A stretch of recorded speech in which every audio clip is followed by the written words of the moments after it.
seja muito bem-vindo ao podcast Controle Contábil. Que bom recebê-los aqui novamente. Estamos começando hoje a segunda temporada do podcast Controle Contábil, um dia muito especial para nós. Esse podcast que é uma criação da empresa Controle Contábil, tem uma sede em Itu e unidades em Salto e Sorocaba também. Em Sorocaba, na Dica Contabilidade e Gestão Condominial. E é um prazer estarmos juntos aqui, trazendo conteúdo sobre empreendedorismo, gestão de negócios. Esse podcast que não foi feito para falar de contabilidade. Ele foi feito para falar de negócios, ajudar os clientes, os empreendedores a conseguir gestar melhor o seu negócio. Comigo aqui ao meu lado, sempre ele, Gabriel Campregã. E aí, Gá? Fala, seu Roberto, tudo bem? Qual a expectativa aí para essa segunda temporada? Melhor que a primeira tem que ser, né? Apesar de que... rapaz. O sarrafo já estava alto, né? Primeira temporada veio muito convidado de bagagem, muita pessoal rodado. A gente trouxe desde um cara que foi presidente de uma indústria farmacêutica, teve de tudo aqui. Mas vamos para a segunda temporada com novos temas, um outro foco também. Acho que vai ser bacana. Hoje vamos falar sobre gestão de tempo, gestão de agenda. Eu aprendi que não falamos de gestão de tempo, porque o tempo tem 24 horas, não tem como gestar as 24 horas, todo mundo tem tempo igual, né? Gestão de agenda. Então, como é que a gente pode ter dicas para gestar melhor a nossa agenda para que as nossas, talvez, 40 horas de trabalho se transformem em 80 horas de trabalho? Quer saber? Tem dificuldade com a tua agenda? Será que às vezes você se sente que você prioriza coisas bobas e fica preso ali e deixa passar coisas grandes? Já sentiu isso na pele? Queria vencer isso daí?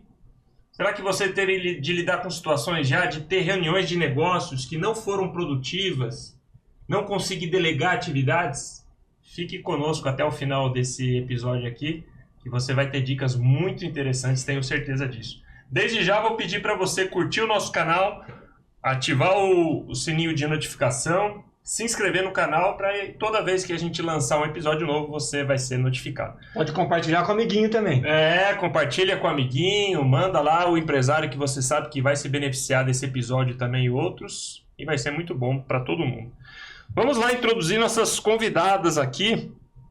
Uma parte longa do podcast é introduzir os convidados, né? Os currículos aqui são... Bancada feminina hoje, primeira vez, 100%, né? 100% feminino, é verdade, acho que é a primeira vez, né?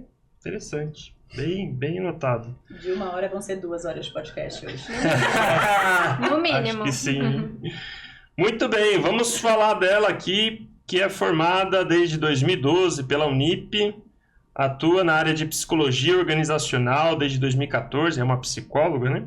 Especialista em psicologia do trânsito desde 2020, atuou durante 8 anos na área clínica, tem experiência em aplicação de testes e avaliação de perfil, tem experiência nos diversos subsistemas da psicologia organizacional e atua com abordagem psicanalista. Hoje também gestora de RH do Controle Contábil. Seja muito bem-vinda, Maria Carolina Cagliardi. Obrigada, Roberto. Obrigada, Gabriel. Prazer te receber, convite. Vai ser muito Paula, bom. também é muito bom estar do seu lado Muito nesse bom, podcast. Carol. Muito bom. É isso aí, maravilha. Uma psicóloga na mesa pesa, né? Autoridade, tá vendo? Ai. Vamos falar dela aqui também, ó, formada em pedagogia, pós-graduada em psicopedagogia e psicomotricidade. Eu fiquei treinando essa palavra aqui Você falou bem. umas 3 horas, não é mentira.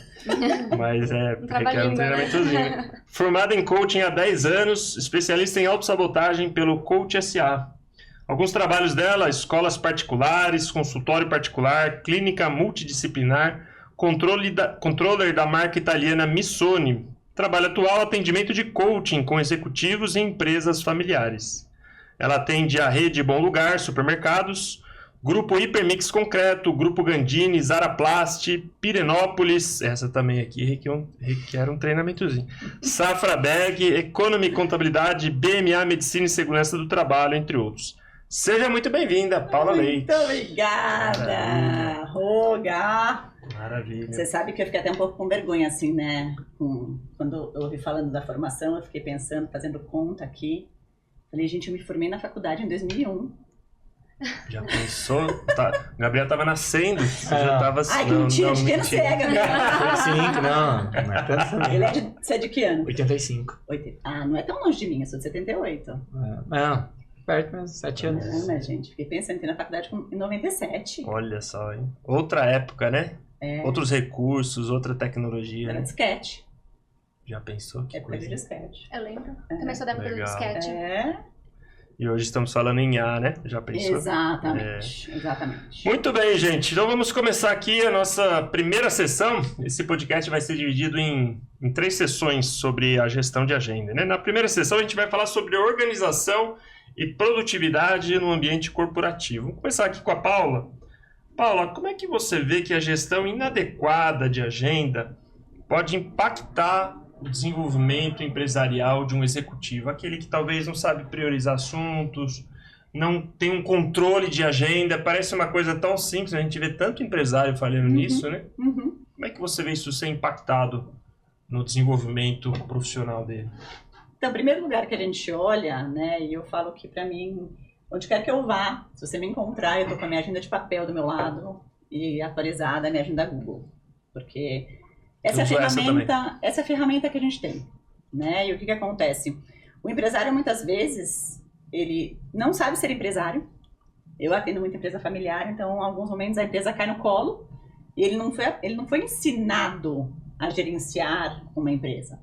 E quando a gente fala de empresa, a gente está falando de uma empresa com organograma, uma empresa com quadro de funcionários, com todo um sistema de RH.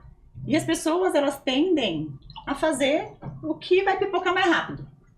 Então, falar de prioridade, eu falo que quando a gente fala de matriz de Eisenhower, por exemplo, é algo que tem empresários que nunca nem ouviram falar. Acha que prioridade é o que precisa fazer mais rápido porque alguém vai gritar mais alto.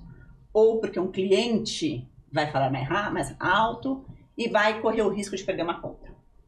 Então, o impacto que eu vejo diretamente, primeiro que é um lugar de empresários que estão com o extintor de incêndio nas costas, apagando tudo que aparece. E se a gente pensa no extintor de incêndio, você vai apagar que fogo primeiro, Carol? O pequenininho ou o altão? Não, o altão, né? Então, o impacto que eu enxergo de cara é você chegar numa empresa e as pessoas elas estão em estado, e aí eu passo a bola para Carol, de cara, de estresse muito alto, com medo, insegurança, um lugar que realmente, que aí entra uma parceria muito bacana com o psicólogo organizacional, que é de falar, cara, a galera tá pipocando aqui, porque eles não sabem gerenciar, e não sabem gerenciar porque não sabem identificar a diferença de impacto e de prazo. De cara. Outro dia eu vi uma analogia muito legal, a pessoa falando assim, que quando você põe as coisas na agenda, você tira da cabeça, né? Tira da cabeça, põe na agenda. Que aí você sabe que tá ali, vai te lembrar, vai te dar alerta. Na verdade, tem até o David Allen, ele fala de uma técnica de GTD, que ele fala justamente isso, ele comprova que a partir do momento que você tira as coisas da cabeça e você escreve, você direcionou aquela ação. Então, enquanto tá na cabeça, tá num campo de ideias. Quando você registra, aquilo se tornou uma tarefa. No concreto, né? Você concretiza coloca aquilo. alguma coisa no concreto. E você sabe que o escrever, você falou da agenda de papel, tem muita... É muito diferente de você digitar, né? Porque a resposta neurológica para escrita é outra. Eu vi isso aí também. Fiquei triste com isso aí. Porque eu sou mais de digitar. Mas aí, talvez fazer, se você não é da agenda do papel, mas em algum momento do seu dia, fazer uma lista para aquilo. Por que a gente fala, né, do quadro de visualização, né? É você enxergar, você montar, você pôr a mão na massa. A gente tem os nossos 5 sentidos, então o tátil, ele representa muito isso. É você realmente pôr num papel o que você enxerga e o que você quer para sua vida. Então, nessa técnica, né, do GTD, ele fala, coloca aí, daí vocês vão lembrar, vocês não são tão jovenzinhos assim, lembra do triliste, que em algumas mesas de escritório tem, que faz... E ele fala, então tudo que você pensar que você tem que fazer, você coloca no papel, na primeira caixinha. Aí, quando você começou a fazer aquilo, você passa para a segunda. Quando você finalizou aquilo, você põe embaixo. Para o teu cérebro entender este processo. Eu tenho isso daí, mas eu não usava dessa forma, não. Eu vou começar a usar. Tá vendo? E aí a gente indica, né? Quando chegou no topo que você fez, eu falo, não tira de cara. Deixa acumular. Pra você dar um monte de estrelinha pro seu cérebro e falar, cara, quanta coisa que eu fiz, olha como eu fui produtiva, olha como eu consegui. Porque às vezes fica essa sensação, poxa, eu não faço. E aí se tem muita coisa no meio, nossa, quanta coisa que eu não finalizo. Aquele tiquezinho, né? Faz diferença. Faz. Porque é quase que uma pequena comemoração, É né? isso. Eu fiz. É isso mesmo. Mas esse é um tema que não é trabalhado em nenhum local, né? A Paula já falou da questão, o empresário que caiu. Já não existe formação de empresário, né? Uhum. Tem um monte de informação que tá próximo daquilo, que vai ensinar a fazer gestão de processos, pessoas, As etc. pessoas são formadas de modo técnico, né? Isso. Um pouco de gestão. Ainda mais longe é você imaginar qualquer questão acadêmica voltada, vou organizar minha agenda e meu dia. É verdade. E isso está totalmente ligado à produção profissional daquela pessoa. 100%. É isso mesmo. Carol, primeira perguntinha aí pra você começar a falar com a gente. Vamos lá. Quais são os impactos psicológicos da desorganização na gestão de tempo para líderes? Como Eu é que impacta? achei interessante essa pergunta que você direcionou para os líderes, né? Então, porque faz total diferença um líder organizado, um líder desorganizado, tanto para si quanto para toda a equipe. A Paula já falou algumas coisas, né? Do estresse que isso pode gerar, mas um líder desorganizado, ele causa impacto para si, para a empresa e para os liderados. Né? Porque quando a gente não tem uma organização, a gente acaba deixando muitas coisas passarem. A gente não consegue ter uma atenção às prioridades. Eu acho que quando a gente fala de gestão, de agenda, a gente pensa muito na gestão de prioridades. Né? Porque não dá para fazer tudo. Né? Um líder, ele tem que saber, por exemplo, delegar. Então, ele tem que ter ao seu redor pessoas que ele confie para ele conseguir delegar. E quando ele não consegue fazer isso, quando ele está desorganizado, o que acontece? Ele não consegue ver quem é a melhor pessoa para fazer determinada função. Ele vai jogando para quem ele tiver. Ó, faz aí, faz você. Então, e o estresse gera reatividade. Ao invés de proatividade ali, dele pensar, dele raciocinar, ele vai ser mais reativo. Então porque as coisas vão continuar acontecendo dentro de uma empresa, elas não vão parar de acontecer. Ele vai produzir desorganizadamente. Em cadeia. E aí só conforme demandas, não mais pensar em fazer algo novo, em criar solução. Né? Não, porque Que como a essa Paula falou, reatividade, né? vai apagar incêndio, né? Fora que daí a comunicação vai ficar muito falha, porque nessa reatividade vai chegar um problema para ele. Qual que é a primeira coisa que pode acabar acontecendo? É de novo! Né? Então tem uma reatividade, assim. E isso prejudica muito a equipe, porque numa próxima oportunidade que a equipe precise dele, a equipe vai fazer o quê? Vai chegar até ele, nossa, vou levar esse problema pro meu líder? Pode até ficar, né? A equipe vai ficar... Tolhida, né? E tem mais uma, a gente defende muito a questão da liderança pelo exemplo e não pela imposição. Né? Então você está dando o exemplo de uma desorganização, tem um impacto grande no restante da equipe. Além disso, né, quando a gente pensa, por exemplo, no líder, isso gera uma frustração na pessoa, porque a pessoa ela tem noção de que algo não vai bem. Às vezes ela não consegue falar exatamente o que não está indo bem. Ela não consegue muitas vezes identificar. É isso. Mas ela sabe que algo não vai bem. E às vezes ela começa até a se questionar na própria capacidade. Ela se sente incapaz. E às vezes é uma coisa que não tem nada a ver com a capacidade. É uma pessoa capaz, mas que pela falta da organização, ela não consegue nem identificar isso nela. Interessante. É bem isso mesmo. Porque a gente tem que pensar que é diferente, né? Uma coisa é a tua competência técnica e uma outra coisa é a tua habilidade de organização. E não tem nada a ver com a competência Não técnica. tem nada a ver com... Exatamente. E às vezes a pessoa começa a duvidar dessa competência técnica porque ela não tem ferramentas realmente de gestão de agenda, de gestão de pessoas. Que é o que vocês falaram, a gente não tem uma formação para o empresariado. Né? Há pouco tempo começou a se falar de uma formação de RH, que não tinha. Então, a pessoa precisa entender muito bem onde que está a minha lacuna. Né? Esse líder, ele tem que ter um lugar, um espaço para poder falar, olha, não estou conseguindo me organizar. Essa forma que está sendo passada essa tarefa não está chegando no meu colaborador. É que às vezes também a pessoa ela tem um pouco de dificuldade de falar isso. Não estou conseguindo me organizar como se fosse um fracasso. Exato. Né? Mas Mexe com o ego, né? Tem a vaidade. pode acabar mexendo. Né? Eu acho que as chamadas soft skills, né? Que não são as hard skills, eu aprendi depois que hard skills, para você que está assistindo e não sabe, seriam as habilidades técnicas, né? Eu sei como fazer isso, eu sei onde digitar, eu sei calcular, eu sei o percentual. E o soft skills seria a proatividade, resiliência, organização, boa gestão de agenda, comunicação, trabalhar em grupo. Parece que o soft skills, claro que hoje é importante para todo mundo. A gente foi até num evento contábil, né, de grande porte lá em São Paulo, e a gente ouviu que hoje as empresas grandes estão procurando mais soft skills do que hard skills. Porque hard skills você treina depois. Soft skills é mais difícil, tem que quebrar paradigmas muito difíceis. Mas me parece que isso é ainda mais relevante na liderança, né? Sim, sim. Porque você pode pôr em xeque todo um projeto que está muito bem fundamentado, que tem um business plan incrível, tem todas as estratégias, os processos, mas a implementação disso, ela depende de 150% desses soft skills. Se eu não consigo me relacionar bem com essa equipe, se eu não tenho uma boa comunicação, se eu não tenho um olhar de empatia para as dificuldades dos projetos das pessoas que estão linkadas a esse projeto, ele morre. É isso aí. E quando a pessoa tem a competência comportamental adequada, né, ela mesma vai querer ir atrás. Facilita o desenvolvimento. A competência técnica facilita. Você já tem o comportamental pronto ou em desenvolvimento pleno, a pessoa está motivada, a pessoa está afim, a pessoa quer o técnico também. Se você inserir isso nela, é muito mais fácil. Muito mais fácil. Ô Paula, falando agora, entrando um pouquinho na seara de reuniões de negócio e a gestão de agenda relativa a isso, né?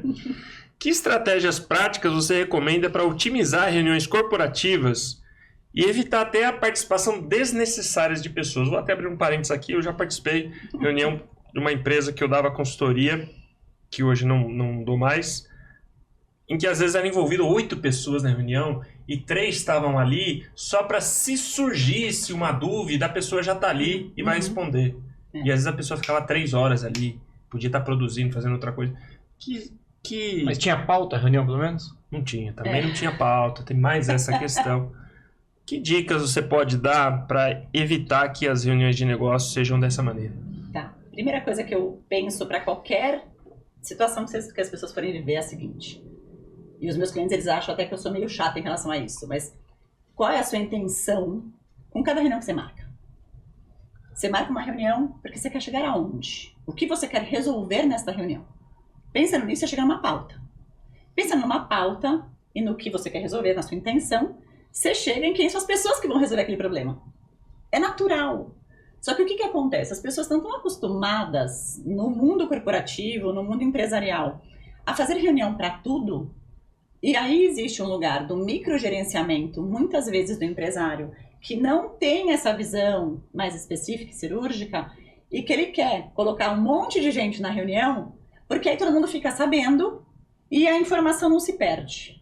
Só que, o que ele não está ponderando? Quem são os decisores que vão precisar agir na primeira linha desse projeto? Então, o que eu proponho aí com qualquer cliente meu? Eu falo, vocês conhecem a técnica Scrum, que é usada em áreas de tecnologia, né?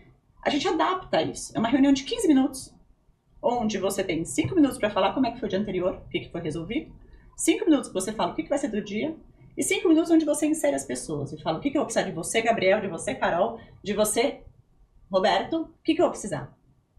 E vamos. Conforme você faz isso, você deixa todo mundo a par, são 15 minutos, essa reunião é feita em pé, com uma anotação, e ali você sai com um plano de ação. Então, primeira coisa para uma reunião não ter gente demais e não durar 3 horas. Tenha claro o que você quer com aquela reunião. Um objetivo específico, uma intencionalidade. Uma pauta do que precisa ser feito para aquilo acontecer. E quem vai fazer o quê? E muito importante, estipulem prazos. É muito comum eu ver no meu escritório o empresário frustrado porque as coisas não acontecem. Eu falei, tá bom, mas qual foi o prazo que você deu para o teu colaborador fazer isso? Para o teu gerente fazer isso? Não, mas acho que é meio óbvio, não é? Eu falei, não. É óbvio para você. As consequências de se não fizer também para a empresa. Que daí entra, né, o prazo e o impacto, né, da matriz de prioridade. Até porque uma reunião de 3 horas não pode ser uma reunião rotineira, né? Eu imagino que isso... Tipo, Não seja vamos fazer uma semanal. reunião de um fechamento trimestral e essa reunião vai levar... Esse cliente em questão era tá. semanal. Tem cliente que a gente faz a reunião de conselho lá a cada um trimestre do Sim. fechamento, vamos analisar, bloqueia a agenda a tarde toda. Beleza. A cada 3 meses você vai bloquear uma tarde, vai discutir tudo que aconteceu, o que vai acontecer, o que você vai programar, o que deu errado, o que você fez, beleza. Se Tem é a existe uma pauta. Uma reunião de brainstorm você precisa de mais tempo, tem que vir uma veia criativa. Quem tá ali é útil na reunião. Agora, colocar o cara, porque se precisar... São questões pontuais, né? Uma reunião de 3 horas. Ainda mais no online, que as pessoas muitas vezes estão ali e estão, né, só com o olhinho Dispersa, assim, né? É. Olhando ali, tipo, tá indo em mil telas e não tá produzindo. Fazendo mais 10 conversas de WhatsApp ao mesmo tempo, Exato. preenchendo E aí- 3 e-mails. E aí o cara que chamou a reunião fala assim, mas você estava na reunião, então você tem que saber o respeito. Ele sequer, a soft skill da empatia, né? Ele sequer viu se a pessoa realmente estava lá, se precisava estar, né? Então acho que esses 4 pontinhos aí... Exatamente. Carol, de que forma a gente pode identificar quando a falta de organização é um sintoma de ansiedade ou outros aspectos emocionais? É desafiador mesmo. É desafiador porque não é tão claro assim, né? E quando a gente pensa em questões psíquicas, o mesmo sintoma pode aparecer em várias, né? Em várias síndromes, né? Então, eu acho que pensando rapidamente para identificar, acho que nos direciona muito a frequência, por exemplo. A gente pensa na frequência, né? A pessoa, ela tem uma desorganização pontual, foi algo que aconteceu ali momentânea, então a gente pode pensar isso, né? Foi um problema que aconteceu e ela se desorganizou por conta daquilo. Tudo bem, acontece com todo mundo em determinado momento. Sim. Aí você volta ao estado de organização, né? Tudo bem. Ou é uma coisa que está acontecendo e a pessoa não consegue mais voltar no estado onde ela consiga se reorganizar. Né? Ou também isso pode estar acontecendo em outros aspectos da vida. Porque a gente tem nossa maneira de ser, ninguém fica vestindo máscara o tempo inteiro, né? A nossa maneira de ser, ela caminha junto com a gente, somos nós. Então, nós somos quem somos dentro do trabalho, nós somos quem somos dentro de casa. A gente desempenha papéis diferentes, mas nós somos nós mesmos nos lugares onde a gente habita. E um interfere no outro, né, Carol? Com certeza. Não adianta falar assim, coloquei meu jaleco da vida pessoal lá fora, entrei pro trabalho. Isso não existe. Mas... E também perceber outros sintomas. Então, exemplo, a desorganização, ela pode gerar um estado de ansiedade, a pessoa começa a perder sono. Então tem outros sintomas. Ela pode aflorar a ansiedade que a Síndrome do pessoa já pânico. tem, né? Na verdade, acho que Aquilo, até... né? Porque assim, acho que a ansiedade... Eu não sou psicólogo, mas eu imagino que a ansiedade deve ser útil para pouquíssimas coisas. Na verdade, eu acho que na maioria das coisas ela atrapalha. Imagina isso. Não sou psicólogo. A ansiedade, ela é uma emoção, né? Divertidamente 2, você assistiu? Então, mas eu acho que... Não entre em looping. Eu acho que acaba não tendo muito momento que é muito bom ser ansioso para isso, é muito bom ser ansioso para aquilo. Não sei se isso existe. Mas eu quero dizer assim, a pessoa que já é ansiosa por natureza, ela entra num looping de desorganização, isso vai aflorar nela. Vai aumentar ainda Com mais o processo de certeza. ansiedade. Com certeza. E eu acho que talvez aflorem situações que demonstram uma doença mesmo, né? Talvez um pânico, né? Não conseguir dormir. Dependendo da pessoa, pode. E, como eu falei, é muito difícil, realmente, assim, você identificar os primeiros sintomas. Porque a hora que a pessoa já não consegue dormir, é porque aquilo já tá fazendo, né? Já tá na cabeça dela há muito tempo. Então, e ela não tá conseguindo dar conta de alguma coisa. Ela começa a patinar a ponto de ela não conseguir mais relaxar. Porque eu dormir é isso, né? Ela não consegue mais relaxar. Desligar, né? Ela não desliga, né? Começa a ter outros sintomas, até mesmo físicos. Interessante. Gastrite, por exemplo. Organização é muito importante, né? Passando aqui para a seção 2, Posso equilíbrio. fazer uma pergunta para vocês Pode dois? fazer. Pode. Vocês se consideram pessoas organizadas? Eu me Vai considero. virar o jogo. Olha, O Roberto é mais organizado que eu acho, mas ele é mais esquecido que eu. talvez até por ser bem esquecido, eu acho que eu tenho TDAH. Mas com H? Da hiperatividade, você acha? Eu acho. É? Eu como o dedo, eu fico batendo na mesa, não pode bater na mesa no podcast, mas eu vou bater só para mostrar. Perna balançando, que é um sintoma muito forte do TDAH. Eu tenho vários sintomas, vício em dopamina, eu quero coisas que me animem e que me deixem empolgado, sou movido a coisas novas e buscar coisas novas, que por um lado ajuda, Aham. Mas nem sempre você vai ter situações para buscar coisas novas, e aí te atrapalha. Então, tenho lidado com isso, tenho lido bastante, assistido vídeos, procurado caminhos, e tenho conseguido lidar bem com isso. E aí, um dos sintomas do TDAH é que você é uma pessoa muito esquecida. Eu sempre fui o que esquecia tudo. Ia pra escola, esquecia... Menino, esquece a cabeça, tu tá colada. Isso. Ia pra escola, esquecia a mochila, tudo. Não, Esquecia... vou fazer um parênteses, já que é pra contar, eu vou meu contar. Deus. Eu tô no script, não Vai, tava no vai, script. revelações, Essa história é engraçada. Uma vez ele tava... Ó, Camilo, vai pros bastidores. Ele tava indo de bike não sei aonde, aí ele foi com a bicicleta e tal, ele parou a bicicleta, amarrou a bicicleta num postezinho e tal. Sim. Passou uma semana, o cara falou, viu, sua bicicleta tá lá ainda, faz uma semana. Como você foi embora? Fui embora, larguei. largou Como eu não precisei mais, Nem lembrou que deixou lá. era esse nível de esquecimento. Filho E na aí- escola. Você já esqueceu sua filha na escola? Não, esqueci que ela precisava ir buscar ela, né?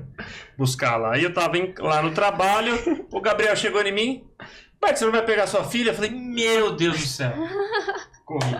Às vezes eu tô em casa, tô trabalhando, aí a minha esposa fala, vou ali no mercado pegar tal coisa. Não, tá bom. Aí eu tô lá, daqui a pouco eu falo pra minha filha, ué, cadê sua mãe? Mas isso não tem a ver com o teu foco de atenção no momento presente? Então, mas o hiperfoco é um dos sintomas do TDAH. Sim, mas eu digo, porque você tá fazendo alguma coisa, né? Você tá no lugar do hiperfoco. Mas, e aí eu volto muito na palavra da intencionalidade. Porque às vezes eu paro e faço isso com algumas pessoas. Olha pra mim, eu vou falar uma coisa pra você. Olha pra mim. Porque talvez ela fale e você não tá nem ouvindo aquilo. É, Por isso que você não registra. exato. Né? Que eu falo, que é atenção no momento presente. Então, o que eu tô fazendo agora? E querendo ou não, esses aparelhinhos aqui, eles tiram muito nossa atenção. O plim-plim que aparece ali é um treino que eu faço. Tipo, se ele apita e eu tô almoçando com alguém, eu tô com alguma coisa, nem de trabalho nem pensar, mas socialmente, eu respiro e falo, não vou olhar. Eu tô aqui. Não posso sair desse Isso que lugar. você comentou tem sido cada vez mais comum. As pessoas falando, a pessoa tá até te olhando, mas não tá com a atenção Acontece comigo. no momento. Às sendo muito vezes eu comum. tô num cliente, o cliente tá falando e eu já tô pensando numa solução para entregar para ele. E às vezes ele deu um detalhe importante ali e eu Você matutando aqui na solução, E daqui a volta e pouco eu faço uma pergunta. pergunta. Aí o Gabriel fala, Direto. ele acabou de falar isso. Acabei de perguntar isso, Roberto. Nossa. Mas é direto, isso acontece a gente atendendo o cliente, assim, prospecção, muita prospecção. Fazer reunião com um novo cliente, tá prospectando serviço. Aí estamos batendo papo, normalmente a gente vai perguntando cada um uma coisa e tal. E aí eu acabei de perguntar, o cliente respondeu, dá um segundo. Cara, 15 segundos. Ele faz a mesma pergunta. E aí, sabe que eu aprendi uma técnica legal sobre isso? Ah, Que até foi uma pessoa que eu gosto muito que me falou. Porque eu tinha um pensamento como o seu. Como a nossa cabeça é muito voltada para gerar soluções para as pessoas, a gente tem uma informação e a gente pega aquilo e já vai acumulando começa a esse trabalhar. lugar. E aí essa pessoa me deu essa dica. Ele falou, Paula, pega o caderno, pega seu telefone e na hora que você vai ter nessa enxurrada de ideias, vai colocando. E coloca, é que eu uso papel, né? E aí eu coloco ao lado, puxo uma setinha, que informação que eu preciso para validar essa minha ideia. Só tipo um garranchinho ali. Porque enquanto eu não, voltando no que a Carol falou, eu não coloco ali, eu digo pro meu cérebro, fica pensando nisso, não esquece disso. Já não aconteceu esquece comigo disso. também. E aí você faz a pergunta que você não escutou, porque você ficou pensando, que você não pode esquecer. Né? E isso aí aí. tu começa a escrever as ideias É. e o que você precisa saber de informação para aquilo, porque daí depois que ele solta para você, você consegue ir validando. Tem também os recursos minêmicos, né, que a gente fala. Que é de associação. Você sim. associa uma ideia a outra. Funciona muito também para poder lembrar. Então, respondendo a tua pergunta, por todo este histórico, eu precisei me organizar muito. Sim. Então, por exemplo, hoje eu tenho um segundo cérebro num aplicativo chamado Notion, que para mim, já usei Evernote, já usei Trello, já usei Google Keep. O melhor de todos, disparado, número 1, Notion. Segundo nenhum, terceiro nenhum, quarto nenhum, quinto acho que é o Trello. Esse Notion é fenomenal, não tô ganhando nenhum Já dinheiro põe o aqui. jabá aí, ó. Entra aí, arroba, tal. Meu segundo cérebro, então eu tenho trabalho, tenho coisas espirituais, tenho vida pessoal. Quase um mapa mental. É um mapa mental. E aí eu tenho na parte do trabalho reuniões com clientes, tenho prospecção, tenho informações que eu adquiri no trabalho, tenho eventos que eu fui, anotações de eventos, tudo lá. Ótimo. E aí a agenda também, minha agenda do Google, cheio de coisa, porque também se eu não anoto, a chance de eu esquecer é muito grande. Então, por toda essa história que eu precisei me organizar. Sim. E aí acabei ficando bem organizado. E você, Gabriel? Eu acho que eu sou organizado. Organizado eu acho que eu sou. Eu só acho que eu exagero um pouco na quantidade de compromisso, na quantidade de agenda. Tá. Então, que você aceito reunião que não coloca, precisa. Eu não sei falar não. Pô, o cara quer me oferecer tal coisa. Vamos fazer uma reunião, vamos. Não sei se eu vou precisar de você lá na frente. E aí, É que isso. vou fazer só um parênteses aqui pra vocês, que é muito interessante, né? Quando a gente aprende sobre autossabotagem, vocês estão falando, cada coisa que vocês estão falando tá vindo pra mim um bichinho de sabotador. Então, por exemplo, pode ser um TDAH... Você só não tá podendo anotar agora, Você né? não pode anotar. Eu tô quase pedindo pro Mamba um papel e uma caneta, entendeu? Que assim, você pode ser um esquivo. Um esquivo de não fazer coisas que não são legais. Um inquieto, que tá pensando sempre em coisas novas. Né? Um perfeccionista, que tá sempre pensando que não pode deixar nenhum detalhe para trás. Um hipervigilante de, nossa, mas e se eu não fizesse essa pergunta? Ou se eu não tivesse nessa reunião? Será que... Então, assim, quantas reuniões a gente aceita porque a gente não tem coragem de falar? Eu sou meio de não falar não também. E o não, aí a Carol pode falar muito sobre isso, assim, é um não porque, como você falou, Gabriel, eu fico pensando que eu posso precisar dessa pessoa, e aí eu quero ter um trunfo. Não é só precisar, né? Às vezes um novo negócio nasce de uma reuniãozinha totalmente despretensiosa, né? E daí de lá na frente pode surgir um negócio novo. Então tem também esse viés. E aí é um pouco de equilibrar, né? Minhas queridas, entrando aqui na seção 2, equilíbrio e bem-estar na alta performance. Carol, a pergunta aqui a gente acabou até abordando, né? Os primeiros sinais de que o trabalho excessivo está afetando a saúde mental. A gente falou quando já é uma doença, mas quais seriam os primeiros sinais? Irritabilidade é um deles. E é muito nítido isso, né? Quando a pessoa começa a trabalhar demais, ela percebe que ela não tá dando conta e ela começa a ficar irritada. Porque ela quer fazer mais de uma coisa, entra um não, um pouquinho, que ela não consegue dar esse não. Então, acho que a irritabilidade é um dos sinais principais que acontece. Principalmente daí, quando é no trabalho, né? A pessoa tá acumulando tarefas ali no trabalho, aí ela vai soltar a irritabilidade dela onde? Normalmente em casa. Ou com os colaboradores, começa a cobrar demais deles ou não? Acontece, mas vamos supor que a pessoa tá se dedicando demais ali no trabalho e tal, né? Muitas vezes é em casa que acontece. É muito frequente ser dentro de casa. É onde é mais garantido o amor, né? E até onde aproveitando... a pessoa tá mais relaxada, né? E até pegando uma carona nesse ponto que a Carol falou da vida doméstica em casa, né? Como que o empresário, Paula, você ajuda o empresário a encontrar o equilíbrio ideal entre a vida pessoal e a vida profissional, sem ele ter sentimento de culpa, esse momento tirei aqui para a família, a conseguir gestar a agenda de tal maneira que o horário da família é o horário da família, o horário profissional é o horário profissional. Claro que vão ter exceções. Vão ter momentos, né? Mas como lidar com isso? Então, eu gosto muito de pensar que assim como a gente estabelece metas para o nosso trabalho, é muito bacana a gente estabelecer metas com a nossa família. E aí, a gente pensar coisas que a gente quer fazer com a nossa família. O que a gente quer conquistar com a nossa família. E aí, quanto tempo demora para eu conseguir atingir isso com a minha família? Poxa, então eu quero planejar uma viagem com a minha família. Poxa, quão bacana vai ser esse momento se eu sentar com todos? Nós somos em 5 em casa, né? Eu preciso sentar com todos. Então, quanto de tempo eu preciso ter disponível para que essa montagem, essa viagem, seja bacana e me traga a satisfação que eu quero? Nosso cérebro, ele é o tempo inteiro funcionando por 2 lugares. Ou eu penso, o que eu quero ganhar? Então, a motivação, né, positiva, o que eu quero ganhar, onde eu quero estar, o que eu quero ter, o que eu quero viver, experienciar, ou o que eu não estou disposto a perder. E o nosso cérebro está assim, o tempo inteiro pensando. Então, quando você fala da geração dopamina, assim, o que eu quero mais? Tem uma motivação do positivo. Mas tem muita gente que, dependendo do histórico que veio lá de trás, é mais difícil pensar no que eu quero ter. E é mais fácil ela pensar o que eu não quero mais viver. Né? Então, a gente vê isso em histórias de pessoas que... Eu tenho um cliente, por exemplo, que veio do nada. E construiu uma história de empresariado incrível. E quando você fala, o que você quer? Como é que você enxerga a sua empresa daqui 10 anos? Ele fala, não sei. Mas eu sei o que eu nunca mais quero viver na minha vida. E esse é um lugar também de motivação. Então, para gerenciar A gente tem uma amiga, né, que fala que eu sou uma alienígena, porque eu gerencio 5 filhos, marido, eu rodo 2.500 km por mês em São Paulo. Mas assim, se você perguntar para os meus filhos qual é a imagem, o quanto que eles têm de sensação de pertencimento da mãe, é muito forte. Por quê? Porque os momentos que eu tô de verdade. Levando presença, né? Levando na escola por 15 minutos, falando com cada um. Então eu acho que para o empresário é pensar assim, poxa, o que eu quero construir? Eu não penso isso na minha empresa. Mas é que também tem essa confusão, né, Paula, de que para eu dedicar tempo na minha família precisa ser muito tempo em relação à quantidade. Né? E não a qualidade. Mas a intensidade é muito mais importante do que exatamente. Eu acho que também não podem ser migalhas de tempo. Né? Não.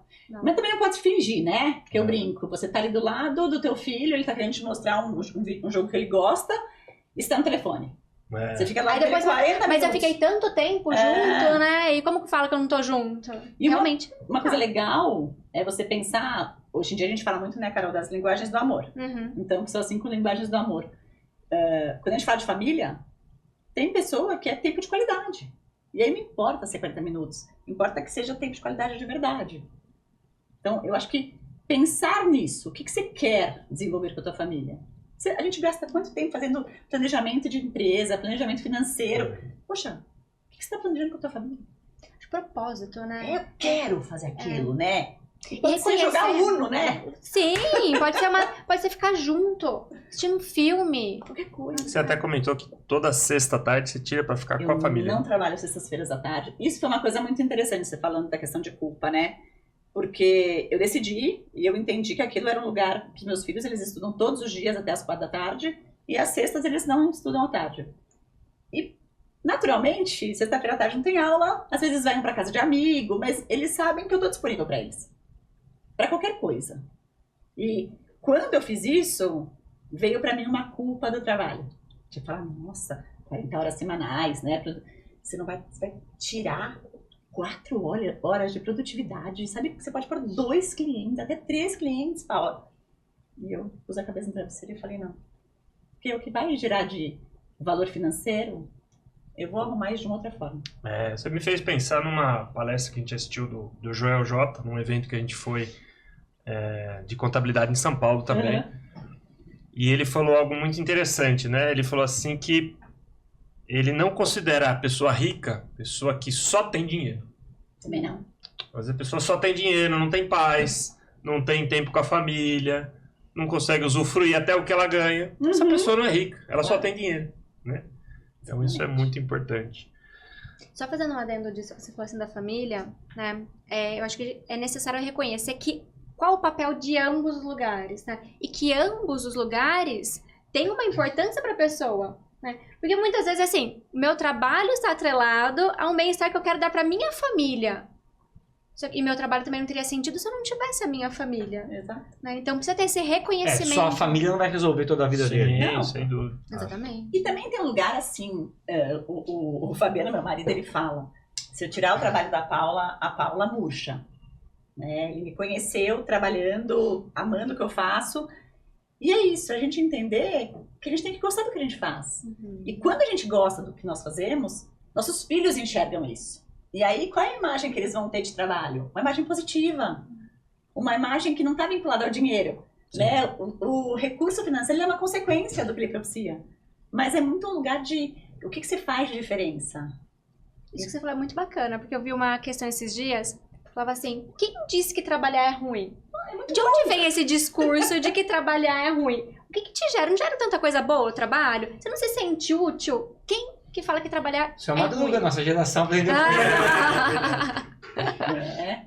A nossa geração aprendeu, né? Você tem que viver a segunda esperando a sexta, vive o ano esperando o final do ano para as férias, vive trabalhando para aposentar. Eu tava falando da dopamina, né? Tá sempre esperando algo e o presente nunca. E as pequenas conquistas? Quando que as pessoas vão começar a comemorar? Isso é que é importante. Porque senão você vai viver de grandes conquistas e o dia a dia... Exatamente. Demora pra chegar. Demora pra chegar. Quando chega, vem aquela explosão, né? De sensação. Aí chegou, passou. Aí você vai ficar esperando a outra. Então, é muito mais interessante pequenas doses.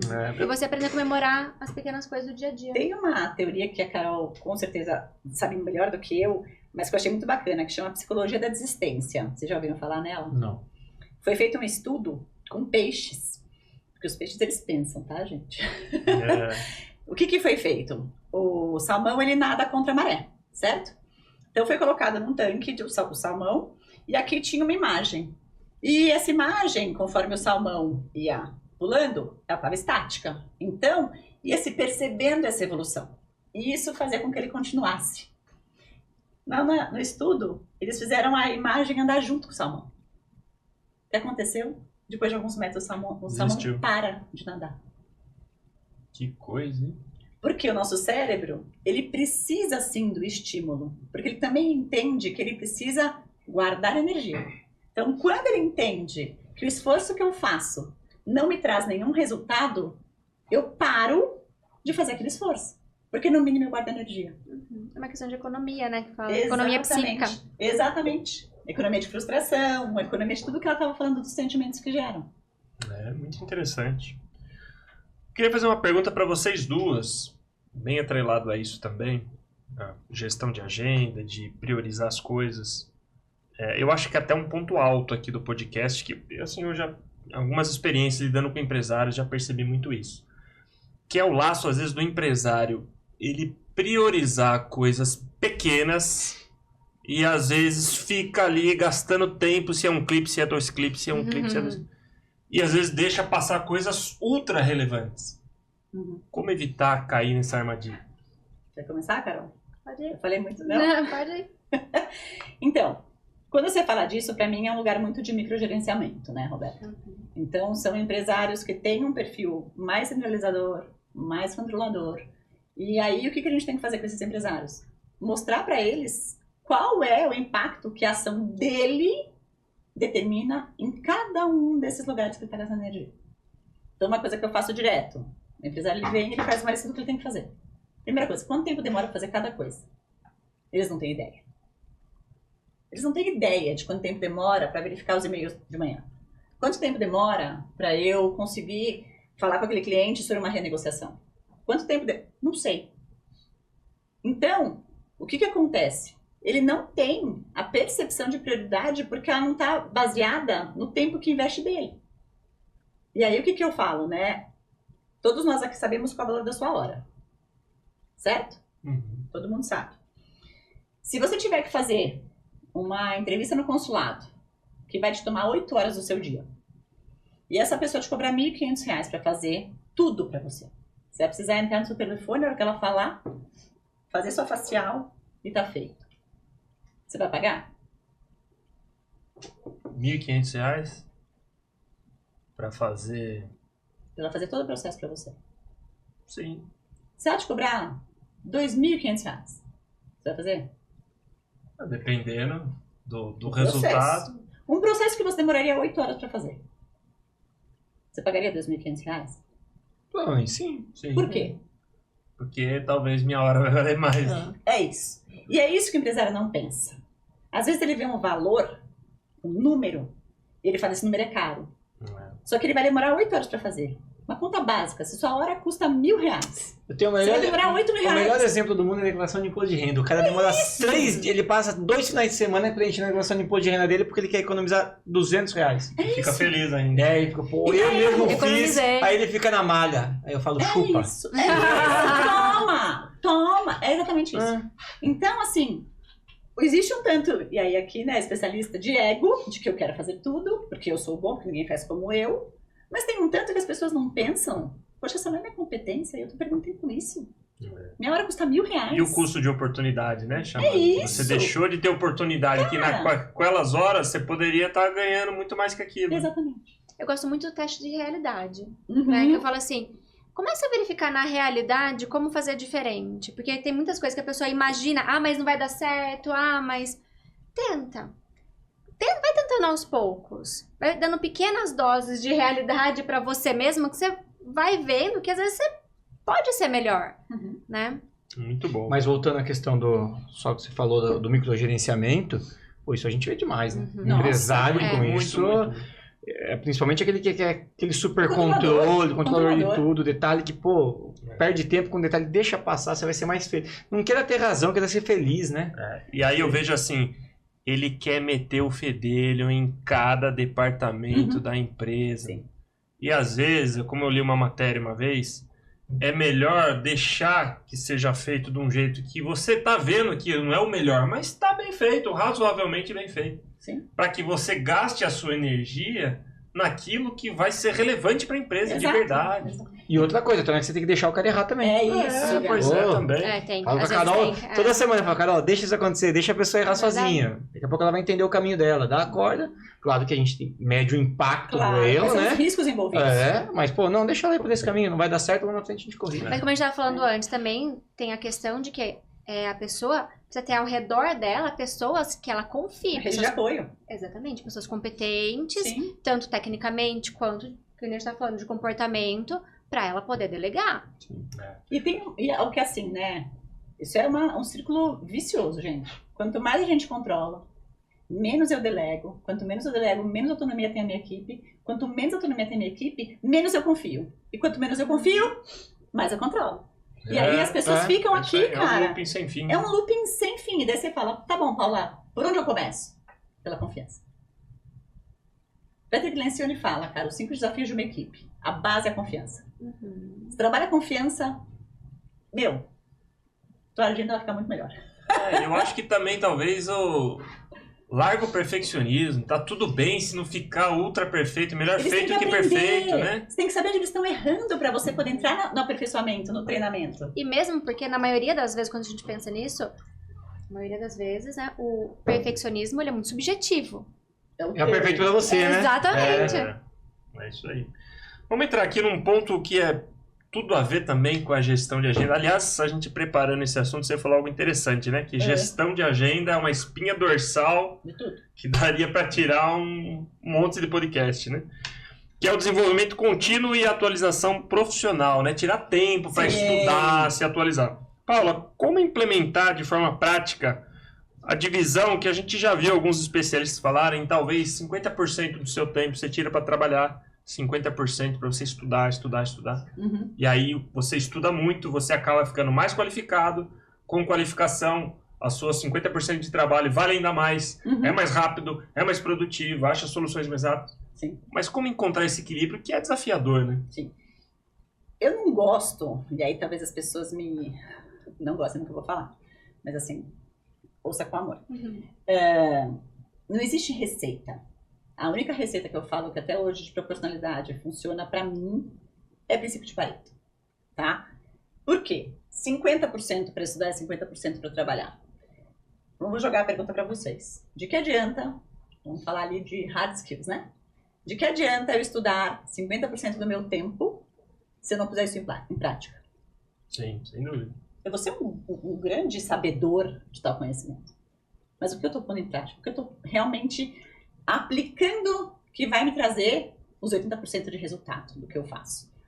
E ao mesmo tempo, de que adianta eu trabalhar tanto se eu não estou me desenvolvendo naquilo? Explica essa regrinha de Pareto para quem está assistindo em casa, que eu acho muito legal essa regrinha aí. Dos 20 e 80.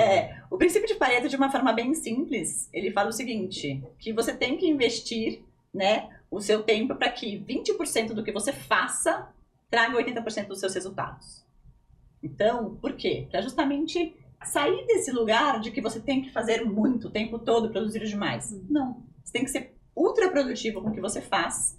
E aí, quando a gente fala disso, de 20%, eu estou falando, entrando nos pormenores da contabilidade. Saber precificar, saber fazer uma boa negociação, saber entender quem é o meu cliente, qual é o meu público, tudo isso é no 20%, né? Então, hoje, por exemplo, eu tenho uma meta minha de que todo semestre, dependendo do tempo, ou todo ano, eu faço uma grande formação. Então, agora, por exemplo, estou fazendo uma formação no G4, né? Por quê? Porque eu entendi que eu atendo muito líder e eu preciso dar para eles algumas ferramentas a mais nesse mundo corporativo. Então, eu fui fazer isso. E eu determinando a minha agenda, eu tenho uma forma de estudar que é assim, eu não sigo o curso de forma linear.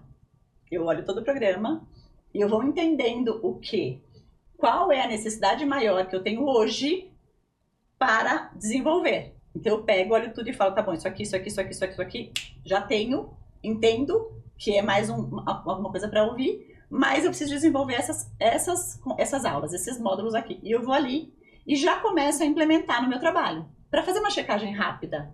Poxa, como é que os empresários que eu atendo realmente reagem a isso? Poxa, funcionou. Daí você instituiu um novo comportamento, uma nova ferramenta para sua metodologia. Então, eu acho que é olhar muito, Roberto, qual é a necessidade que eu tenho hoje como profissional? O que eu preciso ir atrás? Porque senão as pessoas viram aquelas pessoas que têm no Hotmart, né, 50 cursos, nenhum finalizado. A informação é diferente do conhecimento, né? Então, Muito a gente importante. precisa entender isso que a Paula falou, né? O que eu preciso melhorar. Essa autoanálise, ela é fundamental. Senão você vai ser um acumulador de conhecimento. Nem aquela pessoa que tem um caderninho só com ideia e não faz nada com aquilo, né? Coloca uma em prática. Começa colocando uma. É isso. E na Autoanálise é difícil, né, cara? É difícil. É difícil. Porque a gente se protege. É, Eu sei claro. disso. A gente tem um sentimento, né, Carol, de autodefesa muito forte. Sim, tem. Conservação, né? A gente tende à homeostase, né? A não ter fortes emoções, nem pra cima, nem pra baixo. A nossa tendência é essa. Ela veio cheio de Cheio de expressões. palavras, Termos, né? né? Cheia da psicóloga, tô psicologia, falando, né? gente. Psicóloga, peso aqui, Cheia ó. do psicologia. Homeostase. Qual foi a outra que eu tinha falado? Minêmicos, recursos minêmicos. Mimêmicos ou Minêmicos. Minêmicos. Muito bom. Carol, e quais os impactos psicológicos da estagnação profissional na autoestima e motivação? A pessoa não aprende, sempre do mesmo jeito, deu certo assim, vamos continuar assim. Como é que isso vai afetando o psicológico do empresário? Eu achei muito interessante essa pergunta, sabia? E eu fiquei pensando, eu falei, nossa, eu acho que isso gera uma das coisas, que é comparação. Que a pessoa, quando ela tá estagnada, ela começa a se comparar, né? Nossa, mas que meu concorrente tá dando certo. Nossa, mas por que na vida do outro tal coisa acaba dando certo, né? E eu falo assim, na comparação, você sempre vai perder. Você sempre sai perdedor. Porque você não sabe da vida do outro. Você só imagina.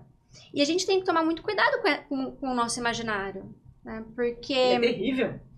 E é assim, as pessoas tendem a acreditar naquilo que elas imaginam. Né? Então ela constrói uma crença dentro daquilo. E ela acha que aquilo é a verdade. E nós não somos os nossos pensamentos. Nós somos o que nós fazemos com os nossos pensamentos. Então a comparação, ela acaba sendo um risco. Né? A imitação. A pessoa tenta imitar o que o outro está fazendo. Você me fez lembrar de um pensamento que eu achei muito interessante, que é assim, a maneira que eu vejo o mundo, ou vejo você, por exemplo, revela muito mais sobre mim do que sobre você. Sim. É o ditado de Pedro e Paulo, né? É, Quando Pedro fala de Paulo, ele está falando muito mais sobre Paulo que Que sobre é. Pedro. É a interpretação que a gente fala. A gente interpreta o mundo, a gente interpreta as coisas. interessante, né? Paulo, Diga. como que o empresário, ele consegue entender nesse mundo tão cheio de informações, e é uma explosão hoje, você tem curso de tudo é muito fácil, tudo é gratuito. Olha, hoje eu acho que você paga os cursos do Hotmart, é uma organização do que já tem no YouTube bagunçado. Gostei disso. Você acha tudo lá. É. Com esse mundo com muita informação de fácil acesso, gratuito, como é que o empresário ele pode priorizar? Se ele quer se atualizar, eu preciso sair, né? Eu estou na estaca zero, eu quero começar a me atualizar. Tá. Como ele saber o que é prioridade para ele? Qual é a maior necessidade que ele tem na empresa dele? Qual é... Onde eu... Estou partindo do pressuposto que o empresário sabe o que ele quer, né? Então, vamos lá. Vou dar um exemplo. Tem um cliente meu hoje que ele tem um projeto de 10 anos vender a empresa. Então, ele sabe o que ele quer. E ele está percebendo o que precisa ser feito. E aí tem lacunas. E tem algumas lacunas que são, né, uns abismos um pouco maiores, assim. E que não dependem de mim, dependem dele. E aí ele tem que entender, poxa, se isso aqui eu preciso, esse é o maior gargalo. É isso que está me deixando mais distante desse lugar que eu quero chegar com a minha empresa. É aqui que eu tenho que aprender. Mas antes tem um lugar que eu acho que assim, tem uma pirâmide que eu falo que são 3 gaps.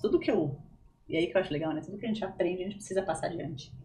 Eu fui num podcast da Fabi Sawaia, mulher do Caio Carneiro, E ela trouxe uma reflexão que eu achei muito fantástica. Ela falou que tem 3 gaps que a gente precisa entender qual é o nosso papel em cada um deles, né?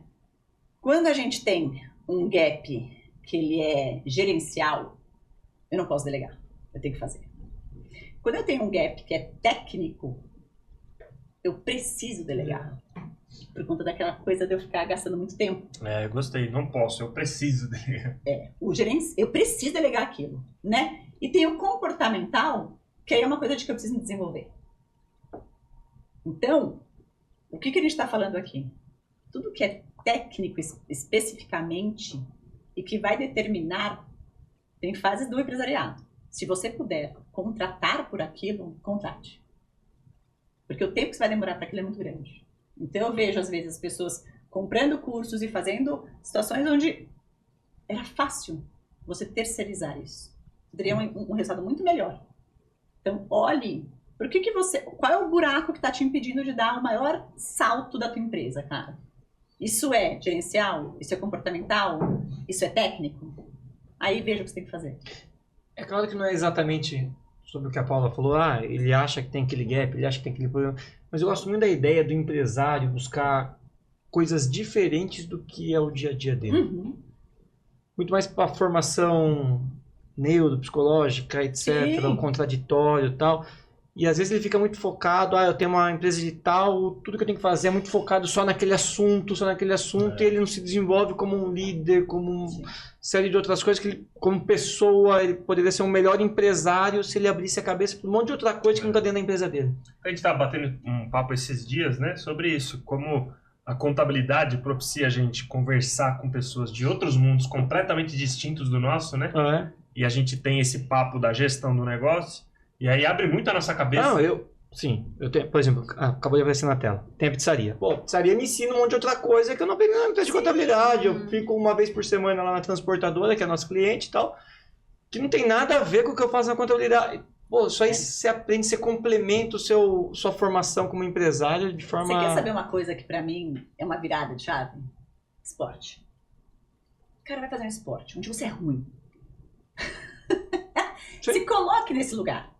Você vai vivenciar muitas das dores que o teu empresário que você atende está vivenciando. Isso que você falou é muito legal. Se colocar numa posição diferente. Sim! Né? Onde você é ruim. Você é ruim! Uhum. Você tem que Muito legal. Vai ter que escutar. Alguém vai ter que te mostrar como faz aquilo. Vai te ensinar a ser humilde, talvez. Né? Humildade é uma competência, inclusive. E o esporte coletivo, ele faz isso naturalmente.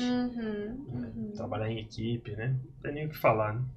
Carol, de que forma o medo de mudança pode impedir os empresários de buscar soluções mais eficientes, qualificações, esse medo, não quero mudar, quero manter assim? Que nem a gente estava falando, né? A tendência das pessoas é Homeostase. Homeostase. Isso. Isso aí. É homeostase. Então a pessoa, ela para inovar, né, ela tem que realmente querer, ela tem que ter essa busca. Senão a tendência dela é permanecer do jeito que ela tá. Né? Então, sim, de fato, o medo, ele pode estagnar uma empresa, ele pode estagnar uma equipe e não ter essa busca. Mas o mais interessante é, tenha essa busca e use o conhecimento que nem a gente estava falando agora há pouco. Porque senão o conhecimento, ele vai ficar vazio. Né? Vira só uma informação, né? Exatamente. Esse negócio de homeostase, eu não gostei, não. Eu gosto do incômodo. Eu acho que o empresário tem que ser incomodado. Gabriel fala muito. Eu sou eterno. Fala muito sobre isso. Eu acho muito interessante. Você tem que se incomodar com aquilo, não sair exato. Pô, às vezes você peca pelo excesso, vira um perfeccionista doente e tal. Não, tudo bem. Tenta lidar com isso. Mas você tem que... A pior zona é de conforto. Zona de conforto é pior do que o momento ruim. Isso não tem dúvida nenhuma. Sim, com certeza. O bom é muito bom. O ruim você tem que se mexer. Mas a zona de conforto... É pior mesmo. Eu entendi o que ela quer dizer. Eu acho que o empresário que tem a... Como é que chama? Homeostase. Homeostase. Eu acho que ele não quer passar por momentos ruins. Ele pode ser um incomodado de não querer sofrer por aquilo. E tem o medo da falta de controle. Mas é que daí o medo vai colocar ele num momento ruim em qualquer... Se ele se acomodar, sim, aí vai ele chegar um momento aquilo, que ele vai... Exatamente. É melhor ele se incomodar um pouquinho antes. Mas é que tem muita gente que tem o medo do novo, né? É. Da falta de controle. Aí volta a falar do empresário controlador. Mas quem que vai fazer se tal coisa acontecer? E eu gosto muito de fazer uma pergunta. Eu falo assim, o que de pior pode acontecer se você mudar? O que de pior pode acontecer? Daí a pessoa vai construir. Porque o medo, tem o medo real, que você pode verificar, né? Então, ali dentro você vai criar estratégias e tudo mais, porque às vezes a pessoa já passou por alguma situação difícil também. Tem um histórico ali, né? Exatamente. Mas a pergunta é muito boa. Você perguntar o que de pior. Eu gostei. Traz o pior Vai. cenário. Funciona bastante. É. Porque do contrário, e tem outro medo, né? Que é o medo, de novo, do que a gente Faz ele imagina. visitar a catástrofe. Uhum. Você pega Só o que- nosso mercado. O nosso mercado tem de gente com medo de mudar. Só que pensa o seguinte, Zé, revistar a catástrofe. Gostei do que você falou. Só que com uma grande diferença. Você já passou por ela. É, Então você já não é o mesmo. sim. Você não vai viver exatamente o que você viveu naquele momento. Não, É. jamais. A gente foi num evento contábil, falando de eventos contábeis, a Pois gente é, né? foi em 2 recentemente. É. A gente foi um essa semana, foi muito legal. E uma palestra do Ricardo Amorim, e ele falou o seguinte: quando você quer inovar, quando você se sente confortável, não adianta você querer abrir uma sorveteria de paletas mexicanas, quando você vê, agora sim, todo mundo gosta de paletas mexicanas, tem um monte de paleteira, deu certo, agora eu abro a minha. E aí você vai, abre a sua, ninguém mais está comprando Mar quase, Vermelho. né? Então ele falou muito isso. Geralmente, o negócio é inerente do mundo do empreendedorismo, risco, você corre risco o tempo inteiro, você nunca tem garantias plenas de nada. Então o empresário parece que tem que abrir a cabeça para isso daí, né? E aí acho que essa ideia da mudança tem muito a ver com isso. Assumir que tem risco e tá tudo bem, né? Não é o fim do mundo. Claro, se tiver problemas, você deve se cercar para evitar coisas mais graves, mas se tiver problemas, você senta e resolve os problemas. Mas eu vou até complementar o que você está falando, né? Você falou do risco. Porque as pessoas conseguem falar do risco da mudança. Mas o risco de você ficar estagnado? Pois é, bem lembrado. Legal. Às vezes é muito maior. Exatamente. Exatamente, Legal. muito bom. Paulo, e quais as principais armadilhas que fazem os executivos resistirem a essa atualização profissional? Quando você lida com um empresário que você falou assim, pô, esse aqui não deu certo, o que eu falo para ele fazer, ele não faz. O que segura ele de buscar atualização, de mudar, de abrir a mente, aceitar conselhos? Então, é que o que está por trás disso, né? Volto muito no que a Carol falou agora. Tenho medo, mas o que está por trás é muito da sabotagem. Então, tem um lugar, que nem eu falei, das duas motivações que o ser humano tem. Ou do que ele vai ganhar, ou do que ele não está disposto a perder. Então, você trouxe uma catástrofe. Ele volta para aquele lugar. Então, o que acontece com o cliente, aí eu até brinco, né? Que houveram, graças a Deus, em 10 anos, poucos clientes que eu demiti. Demiti com muito amor. Mas foram demitidos. Por quê? Porque a pessoa me procura porque ela quer sair daquele lugar. Ela já entendeu que a zona de conforto não é legal. Não está nascendo mais nada ali. E o que faz com que a pessoa realmente não consiga colocar em prática? Como disse a Carol, você tem um caderninho de ideias. E aí quando você vê, a pessoa não põe nada em prática. Por quê? Eu gosto muito de trabalhar com psicólogos, já que os porquês cabem a Carol. Não cabe a mim entender os porquês desse cliente.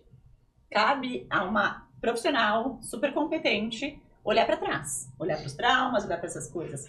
Para mim, cabe o seguinte: o que você está deixando, que nem você falou, o que você está deixando de conseguir por não fazer? O quanto você quer conseguir isso? São os efeitos práticos. O quanto isso vai fazer diferença na tua vida?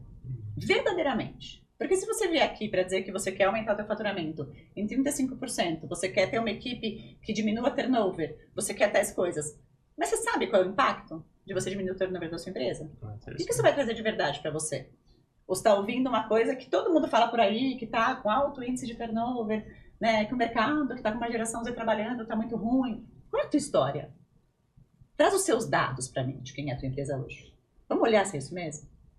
O que você tem feito?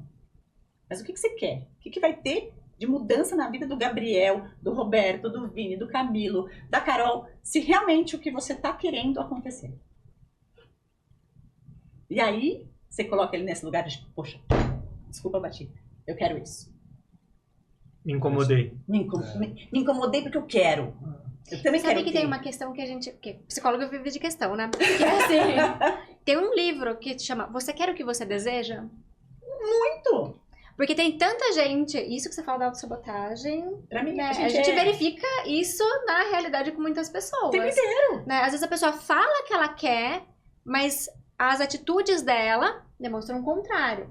Exato. E mesmo Porque tem um porque... monte talvez de porquês que estão atrás que não ajudam, não permitem que ela queira de verdade. O que é o sucesso pra você? Porque o sucesso é diferente para cada um. Exato. Né? Sustentar o sucesso também. Porque não é só chegar lá. É como que você se sustenta lá. Exato. Você acha que essa autossabotagem, uma das causas, pode ser aquilo que a gente já viu também sobre mindset, né? Mentalidade. Tipo, tem a estática e do crescimento. Estática não, como é que fala? É fixa, né? Uhum. Mentalidade fixa e de crescimento. Você acha que pode ter a ver com isso também? Eu acho que Paula também, eu sei que ela trabalha bastante com esse tema de autossabotagem, né? Mas eu acho que a autossabotagem, ela tem muito a ver com a pessoa muitas vezes não estar ligada com o que de fato ela quer. E muitas vezes está num discurso social, né, da aparência, do que parece ser bacana. Então ela não tem essa ligação com o que de fato ela mesma quer para a vida dela. O urgente É uma faz fa- ela deixar de lado o importante. É uma falha interpretativa, né? Ela Sim. interpreta algo diferente do que Sim, na verdade sim. é. E porque assim, o sucesso, quando a gente fala em sucesso, porque fama e sucesso também são coisas totalmente diferentes. Não tem nada E a ver uma coisa subjetivas. com... Sim, Ué, mas totalmente diferentes. Fama é fama, sucesso é sucesso. Nem sempre quem tem fama se sente em sucesso, Sim. né? Mas o sucesso, ele traz normalmente um lugar de destaque para a pessoa, né? E um lugar de destaque, ela nem sempre é fácil de sustentar, de suportar, porque vem com olhares, vem com elogios, com críticas, de novo, vai com imaginários, medos. Exposição maior. Exatamente. Maravilha. A homeostase foi pro saco. é. Yes. Gabriel gostou de ver essa frase. Agora eu gravei a palavra também. Acho que depois de 3 vezes, acho que eu gravei. Quando você usar, você vai gravar mais. É verdade. É sempre que a gente usa, grava. Né? Grava. A gente sempre fala assim, né? Quando a gente fala, a gente faz 3 ações em uma. A gente pensa, fala e ouve. É verdade. Não é? Eu Então, ela fica muito mais real pra gente. Uma vez eu vi Você uma faz uso, né? estatística que, eu não vou lembrar exatamente os percentuais, mas era alguma coisa parecida com isso. A gente grava, tipo, 15% do que lê, 25% do que ouve e 85% do que ensina. Né? Porque É. quando você tem que revisitar aquela informação, explicar, esclarecer, ilustrar, aplicar para alguém, aquilo... Exato. Até porque já é algo que existe e você está só reforçando, Isso, né? exatamente. E tem muita gente que tenta reter o conhecimento ainda, né? Isso aí. Minhas amigas, nem parece que já faz 1 hora aqui que a gente está conversando. Não mesmo. Foi muito bom esse papo. Para finalizar, queria saber, Paula, qual que é o sonho ainda para a vida? Não preparamos essa pergunta, mas vai ser melhor ainda que vai ficar mais espontâneo ainda. Ah, sonho pra vida? É. Tenho sonhos muito práticos, né? Em relação principalmente à minha família, porque a minha família é o meu combustível ali. Então, eu acho que um dos grandes sonhos que eu já realizei foi ter vindo para Itu, né? Eu moro aqui há 10 anos. Você mora onde? São Paulo, São Paulo. sim. E É um upgrade bom em qualidade de vida, acho, hein? em tudo, Né? em todos os aspectos, assim. As pessoas falam, né? E aí é uma crença muito forte, o dinheiro está em São Paulo. Daí eu complemento, para quem não sabe fazer dinheiro. Porque para quem sabe fazer dinheiro, ele está em qualquer lugar. Sim. Então, acho que esse foi um grande sonho que eu já realizei. E a gente tem alguns sonhos aí, mas eles estão em processo. Então, os sonhos dos meus filhos acabam se tornando um pouco dos meus sonhos, É verdade. Eu sinto isso também. né? O meu sonho tem muito a ver com o sonho da minha filha também. Né? E aí a gente tem uma filha aí que tá seguindo uma carreira profissional de goleira de futebol. É mesmo. Então, talvez a gente tenha que, em alguns anos, plantar novos sonhos por conta dela. Mas acho que é muito disso. Meu sonho é poder continuar transformando empresários e empresas familiares como eu venho fazendo e continuar inspirando a minha família como eu e o Fabiano temos feito. Que legal, muito bonito, é isso aí. Carol, enquanto acho que a Paula respondia, você já foi pensando no seu sonho, Então, né? Com certeza, facilita a minha vida. Qual que é o teu sonho ainda pra vida? Olha, eu acho que alguns dos sonhos eu já tenho realizado agora. Eu, pensando na vida profissional, eu tô realizando o sonho. Gosto muito de trabalhar no controle. Eu tenho a minha empresa e um sonho profissional que eu tenho que pra mim é muito forte, né? Que é uma coisa que eu acredito demais. Que a gente passa muito tempo no trabalho, né? E muitas vezes a gente vê empresas que não pensam na saúde, né, das relações, não pensam na saúde muitas vezes dos colaboradores, achando que isso é uma ideia romantizada e fantasiosa. E não é. É muito pelo contrário, uma ideia prática do dia a dia. E é construir lugares melhores para trabalho, com relações melhores, com comunicação melhor. Porque a comunicação ela ajuda muito no ambiente. Ela é uma grande facilitadora de ambiente, de trabalho, de produtividade e por aí vai.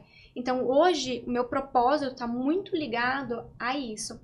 Porque eu sei o quanto que afeta um ambiente de trabalho prejudicial, que não é bom, que não é saudável. Eu sei o quanto que prejudica a vida de uma pessoa. Fisicamente, psiquicamente, na família. Então, eu falo que eu não quero que ninguém passe por isso. Então eu quero ajudar as pessoas a terem lugares mais saudáveis para se trabalhar. Eu posso dizer em primeira mão que você faz um excelente trabalho lá no controle contábil, né? Porque a gente vê o ambiente, né, Gabi? Eu fico feliz de saber. O clima organizacional é outro, né? Depois desse trabalho sistemático que você tem feito, né? De melhorar o ambiente com o pessoal, a comunicação entre o pessoal, a liderança, é outra pegada. Muito bom. E é muito gostoso porque é um trabalho muito dinâmico, né? Muito bom. E é muito necessário. Querem deixar os contatos aí para o pessoal que está assistindo em casa, se interessar? Sim, podemos. No Instagram, Paula Leite Coach, né? Daí eu acho que lá vocês têm todos os acessos para e-mail, site, essas coisas. Acho que é um lugar mais comum, mais fácil de acesso. Maravilha. E você, Carol? Eu vou deixar meu e-mail, porque o nosso Instagram está em construção. A Veritas, ela é uma empresa relativamente, vamos colocar assim, nova, principalmente nos novos projetos que a gente tem agora, que é veritas.psi@gmail.com. Psi com Y? Com I. Não, psicologia. Psicologia. Achei Isso. que ia ser algo voltado para inglês, né? Muito Não. bom. Não, Mas, é o básico do Psi mesmo. Muito bom. Muito obrigado, Paulo. Prazer estar contigo, Carol. Prazer. Obrigada, Obrigado mesmo, Roberto. Hortinho, Prazer estar contigo. Vamos que vamos. A segunda temporada começou bem, hein? mais uma. E aí, só complementando o que a Carol falou, muito do que ela... Uma frase que a gente tem levado um pouco para a empresa, parte do que ela falou, hoje ela é gestora nossa de RH. Nosso objetivo muito lá focado na diretoria de RH, o trabalho que a gente faz em conjunto é transformar o controle contábil na melhor empresa para se trabalhar na região, nesse mercado. E aí acho que tudo vem como consequência, né? Melhor atendimento ao cliente, novos clientes, etc. Exatamente. E aí você tem pessoas para atender o cliente e a gente está tranquilo. É. Muito bom, gente. Muito obrigado se você ficou conosco aqui até agora. Falei que você não ia se arrepender, que ia ter dicas muito legais e a gente cumpriu a promessa, né? Falamos aqui com essas duas feras. Esperamos que você consiga colocar em prática, gestar melhor o seu tempo, se tornar mais produtivo e sem dúvida que você vai se tornar um melhor gestor de empresas também. Obrigado. Lembre-se de se inscrever no nosso canal, curtir também o episódio, ativa aí o sininho de notificação e assim que a gente lançar um novo episódio, você vai ser notificado. Um grande abraço e até a próxima.